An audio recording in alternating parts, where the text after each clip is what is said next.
పరిశుద్ధుడవైన మా తండ్రి, మహోన్నతుడవైన మా దేవ,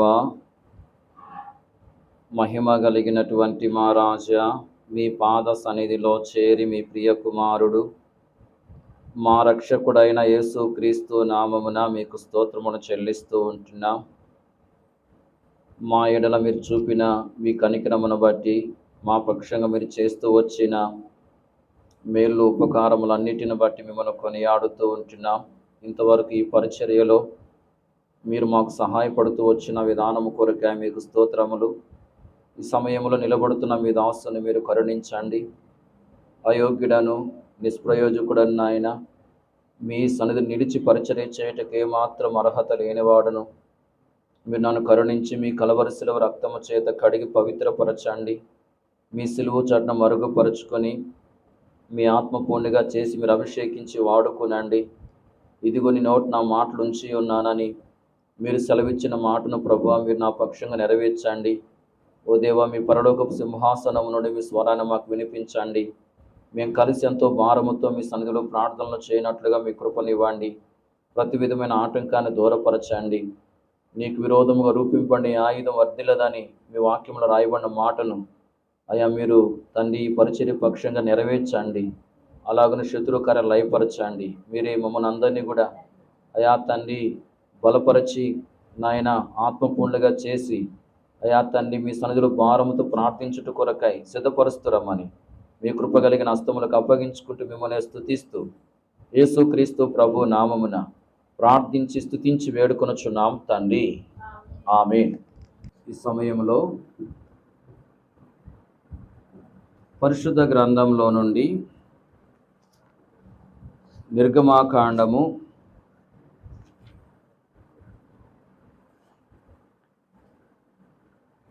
15వ అధ్యాయము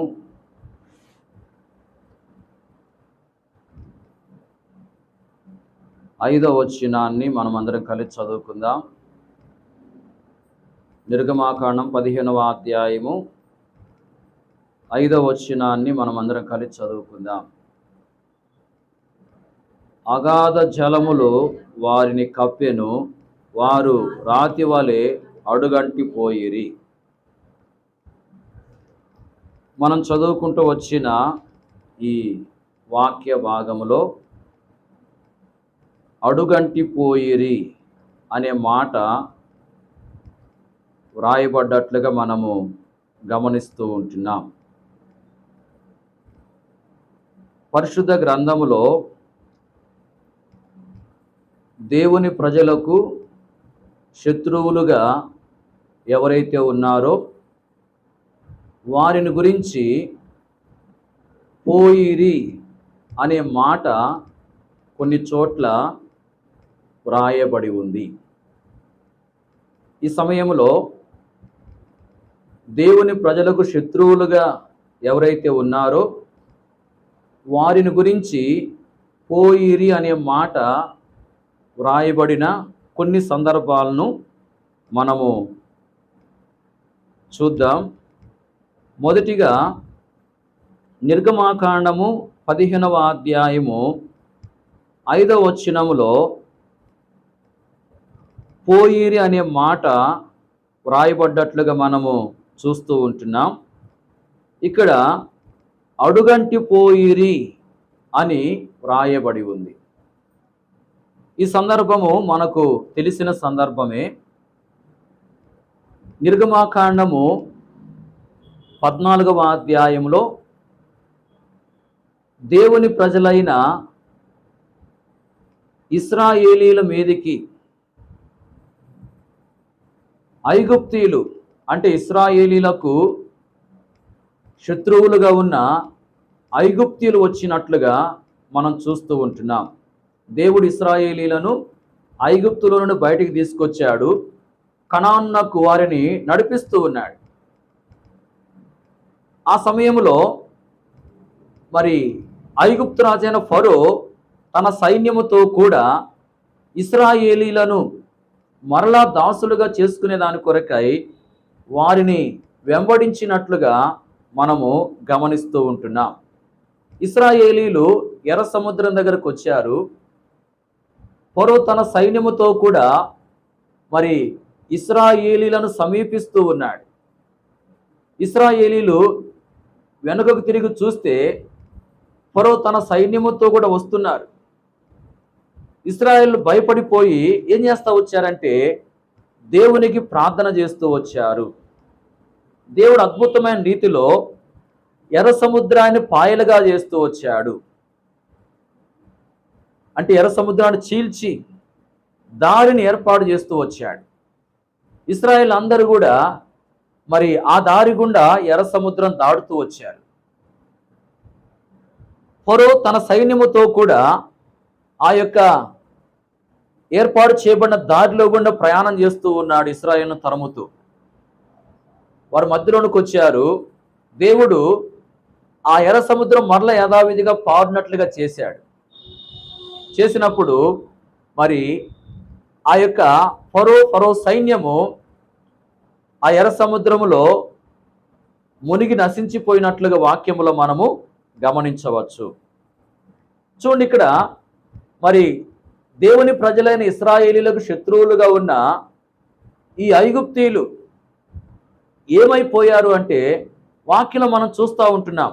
15వ అధ్యాయము 5వ వచనములో అగాధ జలములు వారిని కప్పెను, వారు రాతి వలె అడుగంటిపోయిరి. శత్రువులు రాతి వలె అడుగంటిపోతూ వచ్చినారు. రాతి వలె అడుగంటిపోయిరి అని చెప్పి వాక్యములో వ్రాయబడి ఉంది. ఈ విధంగా దేవుడు మరి తన ప్రజలైన ఇశ్రాయేలీల మీదకి వచ్చిన శత్రువులు అడుగంటిపోనట్లుగా చేస్తా వచ్చాడు. మరి శత్రువులు అడుగంటిపోవడానికి గల కారణం ఏంది అనే విషయాన్ని గురించి మనము గమనించినట్లయితే మరి ఈ సందర్భంలో దేవుని ప్రజలైన ఇశ్రాయేలీలు మరి ఏం చేస్తూ వచ్చారంటే ఐగుప్తీయులు వారిని సమీపిస్తూ ఉన్నప్పుడు వారు మరి చూచి భయపడి దేవునికి మొరపెట్టినట్లుగా మనము 14వ అధ్యాయం 10వ వచనంలో చూస్తున్నాం. చూడండి, 14:10. ఫరో సమీపించుచుండగా ఇశ్రాయేలీలు కన్నులెత్తి ఐగుప్తీయులు తమ వెనుక వచ్చుట చూచి మిక్కిలి భయపడి యెహోవాకు మొరపెట్టిరి. గమనించండి, ఇక్కడ యెహోవాకు మొరపెట్టిరి అని చెప్పి రాయబడింది. వారిలో కొంతమంది సనిగిన వారు ఉన్నారు.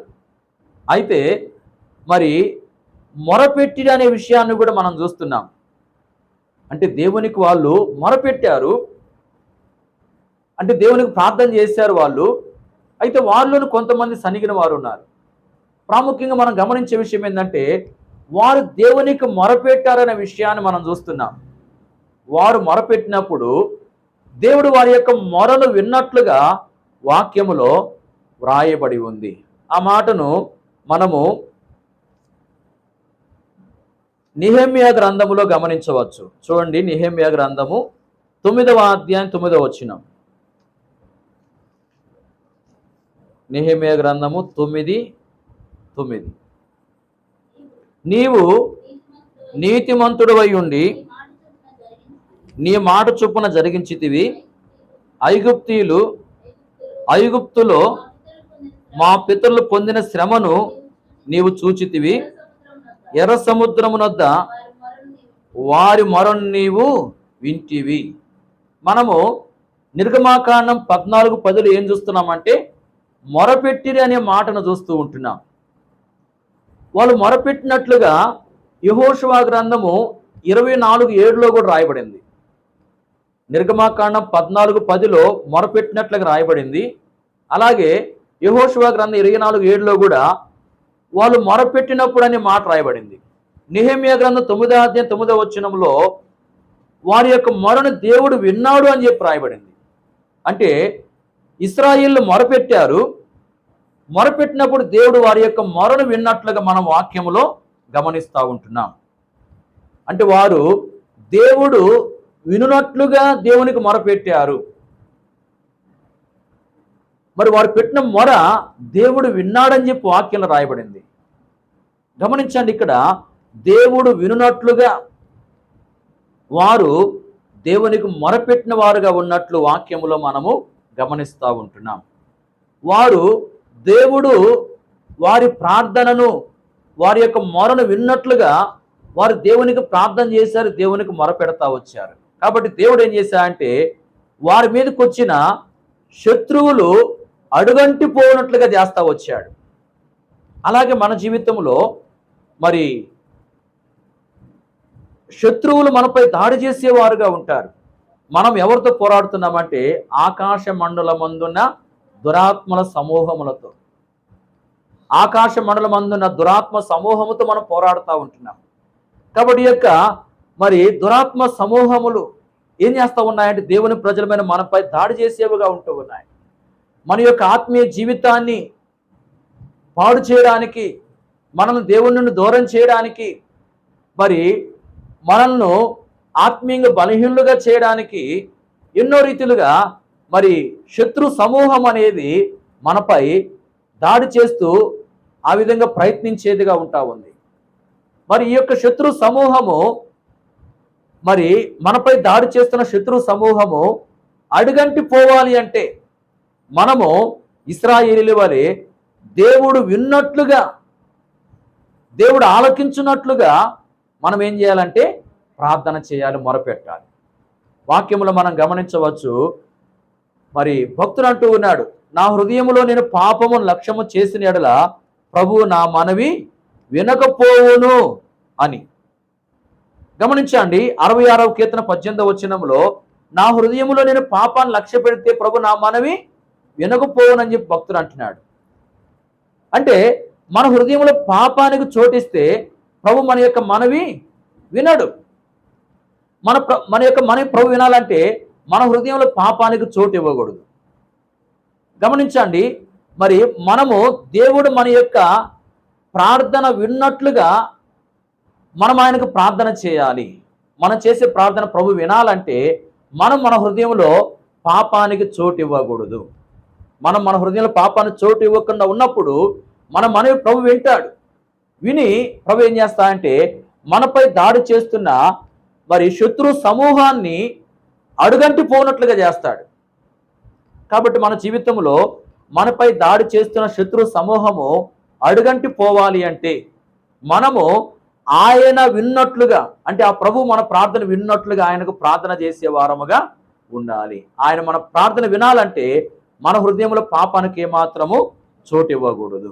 అలాగే ఇంకొక మాట మనం చూద్దాం, పరిశుద్ధ గ్రంథంలో నుండి 2వ మాటను మనం చూద్దాం. మొదటి మాట ఏం చూసామంటే శత్రువులు అడుగంటి పోయిరి అనే మాటను చూస్తా వచ్చాం.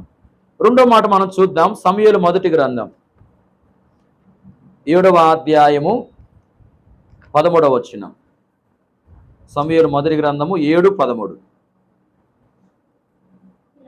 ఇలాగున ఫిలిస్తీయులు అనపబడిన వారై ఇశ్రాయేలు సరిహద్దులోనికి తిరిగి రాక ఆగిపోయిరి. సమూయేలు ఉండిన దినములన్నిటను యెహోవా హస్తం ఫిలిస్తీయులకు విరోధముగా ఉండెను. ఈ వచనములో ఆగిపోయిరి అనే మాట రాయబడింది, పోయిరి అనే మాట రాయబడింది. శత్రువులు ఆగిపోయిరి. చూడండి, ఇక్కడ దేవుని ప్రజలను ఇశ్రాయేలులకు శత్రువులు ఎవరంటే గమనించండి, ఫిలిస్తీయులు. ఈ అధ్యాయంలో మరి దేవుని ప్రజలను ఇశ్రాయేలీలకు, అలాగే దేవుని ప్రజలకు శత్రువులుగా ఫిలిస్తీయులకు యుద్ధం జరుగుతూ వచ్చింది. ఆ యుద్ధములో మరి దేవుడు ఆ ఫిలిస్తీయులు ఓడిపోనట్లుగా చేస్తా వచ్చాడు. వాక్యం మనం చూస్తూ ఉంటున్నాము, ఫిలిస్తీయులు అనపబడిన వారై ఇశ్రాయేలు సరిహద్దులోనికి తిరిగి రాక ఆగిపోయిరని చెప్పి రాయబడింది. వారి శత్రువులకు ఆ యుద్ధంలో ఓటమి కలిగింది, అంటే ఫిలిస్తీయులు ఓడిపోతా వచ్చారు. అంతేకాదు, మరి ఈ శత్రువులను ఫిలిస్తీయులు దేవుని ప్రజలైన ఇశ్రాయేలులు నివాసం చేస్తున్న మరి ఆ ప్రదేశంలోనికి రాకుండా మరి వాళ్ళు ఆగిపోయినట్లుగా రాయబడింది. ఇశ్రాయేలీల సరిహద్దుల్లోనికి సరిహద్దులోనికి తిరిగి రాక ఆగిపోయిరని చెప్పి రాయబడింది. చూడండి, ఇక్కడ శత్రువులు దేవుని ప్రజల యొక్క సరిహద్దుల్లోనికి రాకుండా ఆగిపోతా వచ్చారు. దేవుని ప్రజలు నివాసం చేస్తున్న ఆ ప్రదేశంలోనికి రావడానికే శత్రువులకి చాలా భయం కలుగుతా వచ్చింది. ఆ శత్రువులైన ఫిలిస్తీయులు దేవుని ప్రజలుంటున్న మరి ప్రాంతానికి రాకుండా ఆగిపోయిన వారుగా ఉన్నారు. చూడండి, ఇక్కడ శత్రువులు ఆగిపోయిరి అనే మాటను మనము గమనిస్తూ ఉంటున్నాం. మరి దేవుని ప్రజలుంటున్న ఆ ప్రాంతము యొక్క సరిహద్దులోనికి శత్రువులు రాకుండా ఆగిపోవడానికి గల కారణం ఏంది అనే విషయాన్ని మనము గమనించినట్లయితే, మరి ఇక్కడ మరి ఈ సందర్భంలో ఎప్పుడైతే శత్రువులైన ఫిలిస్తీయులు ఇశ్రాయేలు మీదకి వచ్చినారో ఇశ్రాయేలు కొంత భయపడతా వచ్చారు. భయపడిన వాళ్ళు మరి వారి మనసుల్లోనైనా దేవునికి వాళ్ళు ప్రార్థన చేసి ఉంటారు.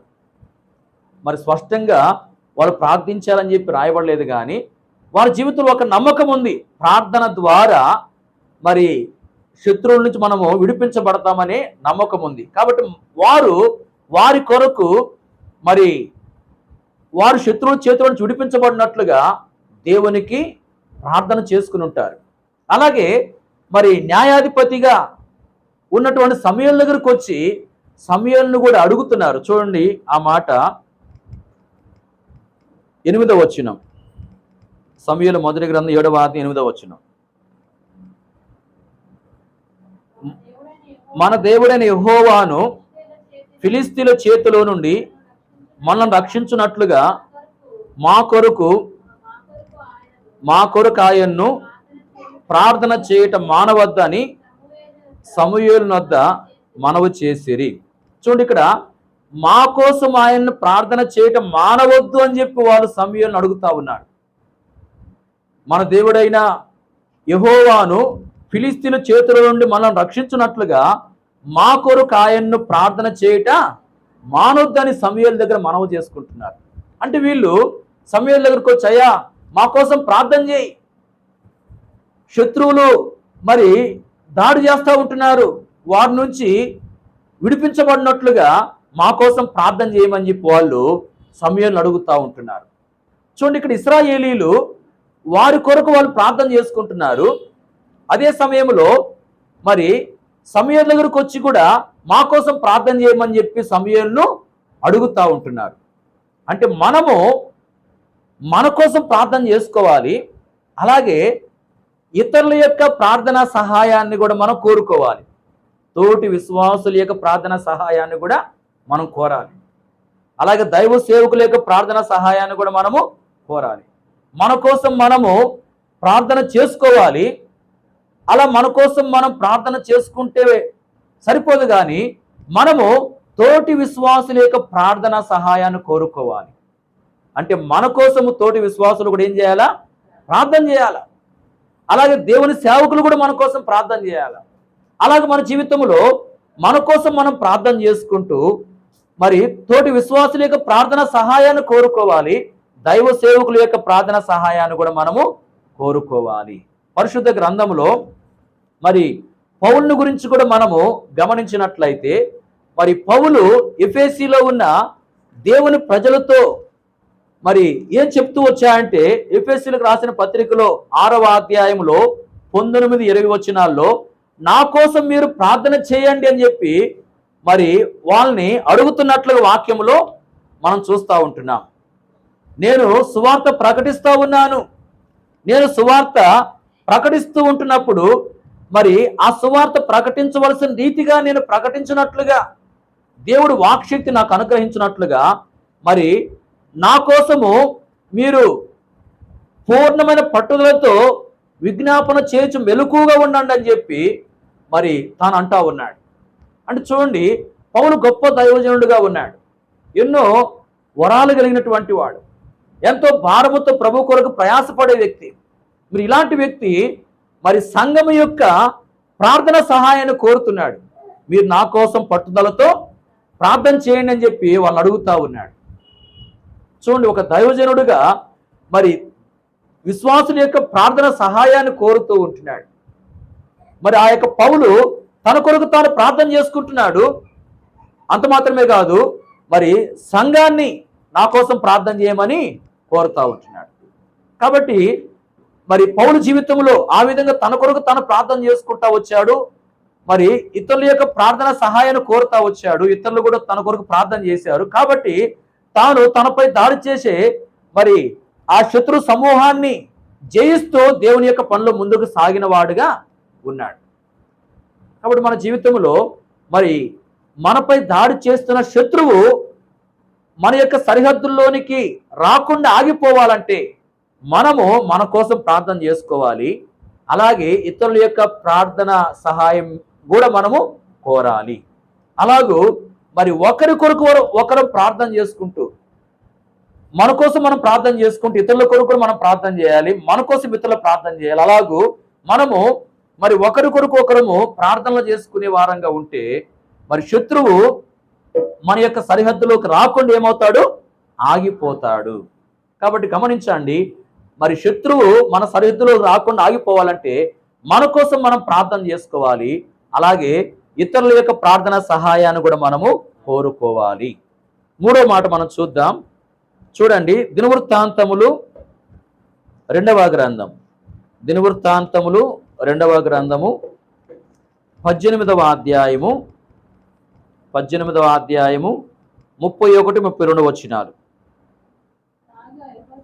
కాగా యెహోషాపాతు కనబట్టుతోనే రథాధిపతులు అతడు ఇశ్రాయేలు రాజు కాడనుకుని యుద్ధము చేయటకు అతను చుట్టుకొనిరి. గాని యెహోషాపాతు మొరపెట్టినందున యెహోవా అతనికి సహాయం చేసెను. దేవుడు అతని యొద్ద నుండి వారు తొలగిపోనట్లు చేసెను. 32వ వచనం. ఎట్లనగా రథాధిపతులు అతడు ఇశ్రాయేలు రాజు కాడని తెలుసుకొని అతని తరుముట మాని తిరిగిపోయిరి. చూడండి, ఇక్కడ పోయిరి అనే పదము మనం చూస్తున్నాం. చివరిలో 32 చివరిలో ఏముందంటే తిరిగిపోయిరి అని చెప్పి రాయబడింది. చూడండి, ఇక్కడ శత్రువులు తిరిగిపోయినట్లుగా మనము గమనిస్తూ ఉంటున్నాం. మరి సందర్భం ఏంటంటే యెహోషాపాతు రాజు మరి యోధా వారికి రాజు. ఇతడు ఇశ్రాయేలు రాజుతో అంటే ఆహాబుతో కలిసి దేవుడు యుద్ధానికి వెళ్ళొద్దని ప్రవక్త ద్వారా చెప్పినప్పటికీ యుద్ధానికి వెళ్ళాడు సిరియా సైన్యం మీదకి. ఆ యుద్ధానికి వెళ్ళేటప్పుడు మరి ఇశ్రాయేల్ రాజు అయినటువంటి ఆహాబేమో రాజవస్త్రాల్లో కాకుండా వేరే వస్త్రాల్లో యుద్ధానికి వెళ్ళాడు. మరి యెహోషాపాతు రాజ్యం రాజవస్త్రాల్లోనే యుద్ధానికి వెళ్ళాడు. ఇప్పుడు యుద్ధ సమయంలో గమనించండి, ఆ యొక్క సిరియా రాజు తన రథాధిపతులకు ఏం చెప్పాడంటే, మీరు చిన్నవారితో పెద్దవారితో యుద్ధం చేయొద్దు, ఇశ్రాయేల్ రాజుతో యుద్ధం చేయండి అని చెప్పాడు. అంటే రథాధిపతుల యొక్క పని ఏంటంటే ఇశ్రాయేల్ రాజుతో యుద్ధం చేయడం. కాబట్టి ఇప్పుడు రథాధిపతులు అంతా చూస్తూ ఉన్నారు. చూసినప్పుడు రాజవస్త్రాల్లో ఎవరు కనపడుతున్నారంటే మరి యెహోషాపాతు కనపడుతున్నాడు. వాళ్ళకి కావలసింది ఎవరు? ఇశ్రాయేల్ రాజు అయిన ఆహాబు. ఆ సిరియా రాజు ఏం చెప్పాడంటే ఇశ్రాయేల్ రాజుతో యుద్ధం చేయడం అని చెప్తా వచ్చాడు. అంటే ఆహాబుతో యుద్ధం చేయడం అని చెప్తూ వచ్చాడు. ఇప్పుడు వీళ్ళు ఇశ్రాయేల్ రాజు కొరకై చూస్తూ ఉన్నారు. చూస్తూ ఉంటే మరి రాజవస్త్రాల్లో యెహోషాపాతు కనబడతా ఉన్నాడు. వాళ్ళు ఏమనుకున్నారంటే ఇతడే ఇశ్రాయేల్ రాజు అని చెప్పి అనుకుని అతను చుట్టుకుంటా వచ్చారు. చూడండి, ఇక్కడ సిరియా రథాధిపతులు, దేవుని ప్రజలకు శత్రువులుగా ఉన్న సిరియా రథాధిపతులు యెహోషాపాతు రాజును చుట్టుకున్నారు. అతనికి హాని చేయడానికి, అతనికి కీడు చేయడానికి, అతనికి నష్టాన్ని కలగజేయడానికి చుట్టుకున్నప్పుడు మరి ఇక్కడ యెహోషాపాతు రాజు ఏం చేశాడంటే దేవునికి మొరపెట్టాడు. మొరపెట్టినప్పుడు దేవుడు అతనికి సహాయం చేస్తూ వచ్చినట్లుగా వాక్యములో వ్రాయబడింది. చూడండి, ఇక్కడ దేవుడు యుద్ధానికి వెళ్ళొద్దని ప్రవక్త ద్వారా చెప్పినప్పటికీ వినకుండా యుద్ధానికి వచ్చాడు. మరి యుద్ధానికి వచ్చిన ఈ వ్యక్తి మరి దేవుని మాటను ధిక్కరించిన వాడుగా ఉన్నాడు, అవిధేయుడుగా ఉన్నాడు. దేవుని దృష్టిలో ఎలా ఉన్నాడు? అవిధేయుడుగా ఉన్నాడు. అవిధేయుడుగా ఉన్న ఈ వ్యక్తి ఆపద రాగానే ప్రార్థన చేశాడు. ప్రార్థన చేసినప్పుడు దేవుడు ఏం చేశాడు? సహాయం చేశాడు. అంటే ఇప్పుడు ఎట్లా ప్రార్థన చేస్తుంటాడు? ఆ అవిధేయత అలాగే తనలో పెట్టుకొని ప్రార్థన చేస్తుంటాడా, లేకపోతే అవిధేయతను ఒప్పుకొని ప్రార్థన చేస్తుంటాడా? ఒప్పుకొని, అయ్యా నేను నీ మాట వినకుండా నువ్వు వెళ్ళొద్దని చెప్పినా కూడా మరి నీ మాటను పెడచెవిని పెట్టి అవిధేయుడినై యుద్ధానికి వచ్చానయ్యా, నాకు ఈ ఆపద వచ్చింది, నేను అవిధేయుడిని ప్రభువా, నా అవిధేయతను ఒప్పుకుంటున్నాను, నన్ను క్షమించని తాను ప్రార్థన చేస్తుంటాడు. ఆ విధంగా తన యొక్క అవిధేయతను, తన యొక్క లోపాన్ని, తన తప్పును ఒప్పుకొని ప్రార్థన చేశాడు కాబట్టి దేవుడు ఏం చేశాడు? అతనికి సహాయం చేశాడు. అవిధేయత అలాగే పెట్టుకుని అవిధేయతను ఒప్పుకోకుండా, పాపాన్ని ఒప్పుకోకుండా, తప్పును ఒప్పుకోకుండా ప్రార్థన చేసినట్లయితే ప్రభు అతనికి సహాయం చేసేవాడు కాదు. చూడండి, ఇక్కడ తన అవిధేయతను ఒప్పుకొని ప్రార్థన చేసి ఉంటాడు కాబట్టి దేవుడు అతనికి సహాయం చేశాడు. వాక్యంలో మనం చూడవచ్చు కదా, పాపం ఏం చేస్తా అంటే మన ప్రార్థన దేవుని యొద్దకు చేరకుండా చేస్తుంది. కాబట్టి ఇక్కడ ఈ వ్యక్తి ప్రార్థన చేసినప్పుడు దేవుడు అతనికి సహాయం చేశాడంటే అతను చేసిన ప్రార్థన దేవుడు ఆలకించాడు, దేవుని యొద్దకు చేరింది. అంటే అతడు తనలో ఉన్న తప్పును ఒప్పుకుని, తన యొక్క పాపాలు ఒప్పుకుని ప్రార్థన చేశాడు కాబట్టి అతని ప్రార్థన దేవుని యొద్దకు చేరింది, దేవుడు అతనికి సహాయం చేస్తా వచ్చాడు. కాబట్టి ఇక్కడ ఈ వ్యక్తి మరి తన యొక్క తప్పును ఒప్పుకొని ప్రార్థన చేస్తా వచ్చాడు కాబట్టి దేవుడు అతనికి సహాయం చేశాడు. ఏ విధంగా సహాయం చేశాడంటే, అతడు మరి ఇశ్రాయేల్ రాజు కాడు అనుకుని, ఇతడు ఇశ్రాయేల్ రాజు కాడని వాళ్ళు గుర్తుపట్టి ఏం చేశారంటే అతను విడిచి మరి తిరిగిపోయినట్లుగా వాక్యం రాయబడింది. అతను తరుముట మాని తిరిగిపోయిరు అని చెప్పి రాయబడింది. అంటే ఇక్కడ శత్రువులు హాని చేయడానికి వచ్చారు.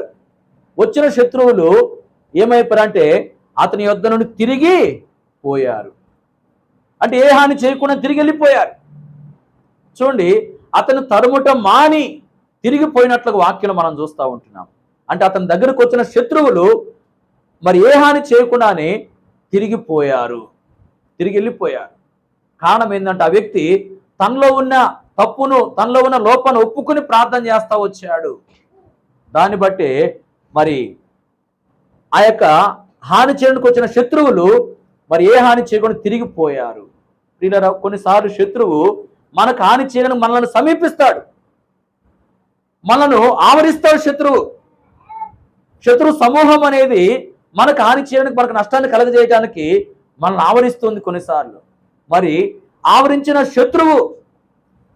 శత్రువు సమూహము మనకి ఏ హాని చేయకుండా, మనకు ఎలాంటి నష్టం కలగజేయకుండా తిరిగిపోవాలి అంటే, తిరిగి వెళ్ళిపోవాలంటే మన యొద్ద నుండి మనం ఏం చేయాలా? మనలో ఉన్న లోపాలన్నీ ఒప్పుకుని ప్రార్థన చేయాలా. మనలో ఏమైనా లోపం ఉందేమో, ఏమైనా పొరపాట్లు ఉన్నాయేమో, ఏమైనా తప్పిదాలు ఉన్నాయేమో, ఏమైనా తిరుగుబాటు కానీ, అవిశ్వాసం కానీ మరి మనలో ఉన్నాయేమో, అసూయ ద్వేషాలు ఏమైనా మనలో ఉన్నాయేమో, మరి ఏ విధమైన పాపమైన మనలో ఉందే మనం పరిశీలన చేసుకుని ఆ పాపాన్ని ఒప్పుకొని ప్రభువా సహాయం చేయమని ప్రభుని అడిగితే ప్రభు ఏం చేస్తాడు?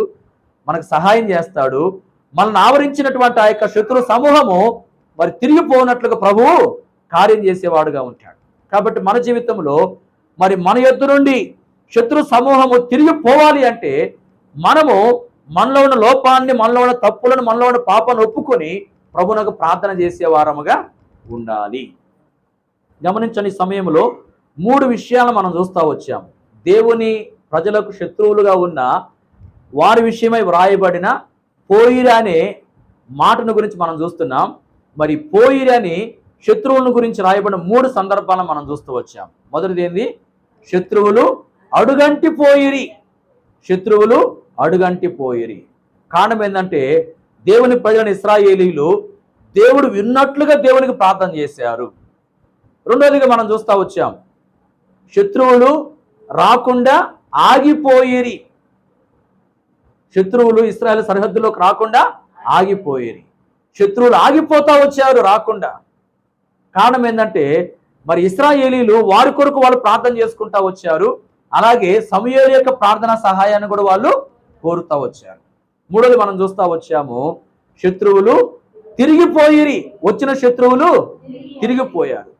మరి కారణం ఏంటంటే యెహోషాపాతు రాజు తన తప్పుని, తన యొక్క లోపాన్ని ఒప్పుకుని ప్రార్థన చేస్తా వచ్చాడు. కాబట్టి మన జీవితంలో కూడా ఈ 3 విధాలైన మరి ఆశీర్వాదాలు మనం పొందుకోవాలంటే, అంటే మనపై దాడి చేస్తున్న శత్రువులు అడుగంటి పోవాలి అంటే, ఆగిపోవాలి అంటే, తిరిగిపోవాలి అంటే మనము ఎలా ఉండాలి అంటే మరి వాక్యాలు చూస్తూ వచ్చాం. దేవుడు విన్నట్లుగా దేవునికి మనం ప్రార్థన చేయాలి. అలాగే మన కోసం మనం ప్రార్థన చేసుకోవాలి, ఇతరుల యొక్క ప్రార్థన సహాయాన్ని కూడా మనము కోరాలి. అలాగే మనలో ఏదైనా లోపము తప్పులు ఉన్నాయని పరిశీలన చేసుకుని వాటిని ఒప్పుకొని మనం ప్రార్థన చేసే వారంగా ఉండాలి. ఈ అనుభవాల్లో మనం ఉన్నప్పుడు మరి మన మీద దాడి చేస్తున్నటువంటి శత్రువులు అడుగంటి పోతారు, అలాగే ఆగిపోతారు, తిరిగిపోతారు. కాబట్టి మన జీవితంలో ఈ యొక్క అనుభవాలను కలిగి ఈ విధమైన రీతిలో మనం ప్రభు ద్వారా మేలు పొందే వారముగా ఉండాలి. ప్రభు అలాగున మనకు సహాయం చేయనుగా.